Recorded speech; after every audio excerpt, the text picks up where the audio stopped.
Assalamualaikum warahmatullahi wabarakatuh. Ketemu lagi dengan saya Bu Iva di pembelajaran matematika minat kelas 12. Baik, untuk hari ini kita akan mempelajari tentang penerapan turunan fungsi trigonometri. Hal pertama yang kita pelajari adalah kita menentukan dulu, mengetahui dulu rumus dasar turunan fungsi trigonometri. Turunan fungsi trigonometri, rumus dasarnya diperoleh dari konsep limit seperti yang sudah kita pelajari pada materi sebelumnya. Nah, turunan fungsi yang akan kita bahas pertama adalah fungsi sinus dan kosinus.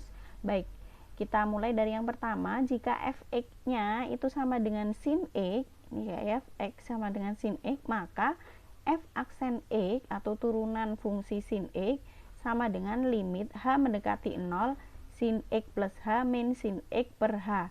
Masih ingat kalau ada sin a min sin b, maka hasilnya adalah 2 cos a plus b per 2 dikali sin a min b per 2. Makanya dari sini kita tuliskan uraian dari sin a ini jadi x plus h ini dianggap sebagai a, sin x nya ini dianggap sebagai b.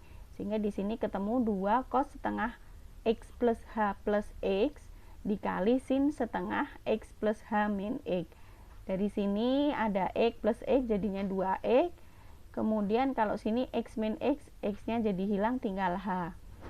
Nah, kemudian limit h mendekati 0, di atas tinggal 2 cos setengah 2x plus h dikali dengan limit sin setengah h per h.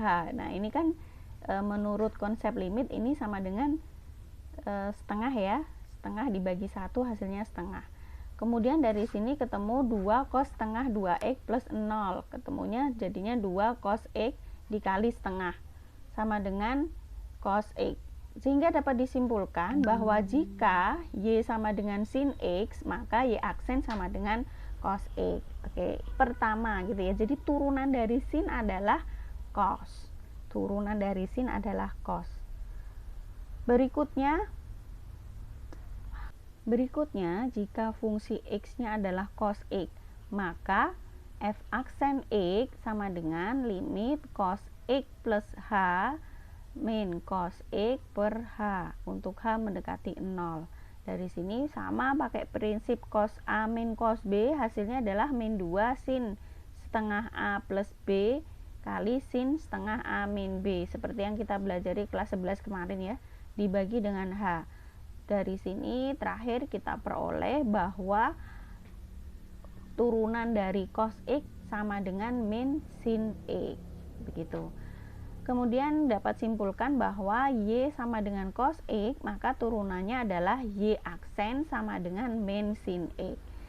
Oke, dari dua turunan tadi, sin menjadi cos, kemudian cos menjadi min sin, maka kita akan bisa menurunkan untuk fungsi tangen. Fungsi tangen itu adalah sin x per cos x. Kita anggap sebagai u-nya adalah sin x, v-nya adalah cos x. Padahal kita tahu turunan u per v itu rumusnya adalah u aksen v min u v aksen per v kuadrat. Jadi kita masukkan u aksennya adalah cos x, kemudian v-nya adalah cos x, u-nya adalah sin x ini, kemudian v aksennya adalah min sin x dibagi dengan v kuadrat. V kuadratnya berarti cos kuadrat x. Sehingga dari sini diperoleh cos kuadrat x plus sin kuadrat x itu sama dengan 1 dibagi dengan cos kuadrat x, sehingga hasilnya adalah secant kuadrat x. Dapat disimpulkan bahwa y sama dengan tangen x itu turunannya adalah y aksen sama dengan secant kuadrat x. Oke, gampang ya. Untuk kotangen sama kalau tadi tangen sin per cos, kotangen menjadi cos per sin, sehingga hasilnya untuk turunan kotangen maka y aksennya adalah min kosekan kuadrat x. Oke, dapat 4 ya. Sehingga kalau sekan bagaimana? Sekan sama Kak, caranya sama seperti menurunkan turunan dari tangen dan kotangen. bahwa sekan itu adalah seperkos. Berarti U per V, pakai U aksen V min UV aksen per V kuadrat. Kita masukkan, hasilnya adalah sekan, turunannya adalah sekan X tangen X. Oke, itu caranya ya kayak kosekan juga sama. Kosekan itu sepersin, berarti U per V lagi, U aksen V min UV aksen per V kuadrat. Kita memisalkan U nya 1, V nya sin X. U nya 1 berarti turunannya 0, V nya sin X, maka turunannya adalah cos X. Sehingga dari sini kita ketemukan turunannya adalah Y aksen sama dengan min kosekan X kotangen X. Kalian sudah mencatatnya ini sehingga harusnya lebih mudah untuk dipahami. Kemudian kalau fungsinya tidak X tapi U, jadi masih ada ya, jadi cos U berarti U nya ini suatu fungsi lagi gitu ya, cos U itu suatu fungsi lagi, maka turunan misalkan Y sama dengan sin U, maka turunannya menjadi U aksen cos U gitu ya. Jadi U nya diturunkan lagi Kak di depannya, kemudian sinnya juga turunan sin adalah cos. Kalau Y sama dengan cos U, maka min sin U dikali turunan dari U. Nah ini turunannya ditaruh di depan, U aksen sin U. Kemudian kalau tangen U tadi turunannya adalah sekan kuadrat U. Sekan kuadrat U terus dikalikan dengan turunan dari U. Jadi di sini tulis U aksennya di sini di depan boleh, di belakang boleh tapi dikurung. Kemudian kotangen tadi turunannya adalah min kosekan kuadrat U.